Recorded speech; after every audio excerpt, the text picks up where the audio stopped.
મહેસૂલ વિભાગનો DILRનો જિલ્લા કક્ષાએથી તાલુકા કક્ષાએ લઈ જવાનો નિર્ણય આવકારદાયક નિર્ણય છે, જેના કારણે ટ્રાન્સપરન્સી વધશે, ખેડૂતને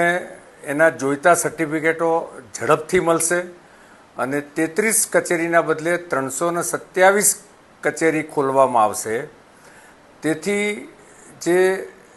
સમય મર્યાદા ખૂબ ખેંચાતી હતી એના બદલે ઝડપથી મળશે. રાજ્ય સરકાર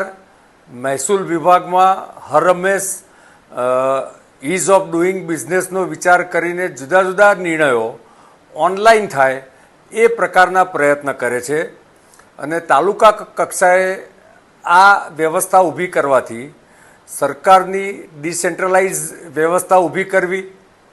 સાથે સાથે જેને ઇઝ ઓફ ડુઈંગ બિઝનેસ છે એ પણ ઊભું કરવું અને ખેડૂતોને પડતી મુશ્કેલી દૂર કરવી કે જેથી તેને પોતાના નકશા, ટિપ્પણ અને કમી જાસ્તી પત્રક પણ એ ઓનલાઈન ભવિષ્યમાં મેળવી શકે એ પ્રકારની વ્યવસ્થા ઊભી થઈ છે. રાજ્ય સરકાર હરહંમેશ આ પ્રકારના નિર્ણય, હમણાં જ એની બાબતનો પણ નિર્ણય લીધો છે, એવા ઘણા નિર્ણયો રાજ્ય સરકાર લઈ રહી છે અને લોકોને પડતી મુશ્કેલી દૂર કરવા માટેનો પ્રયત્ન કરી રહી છે.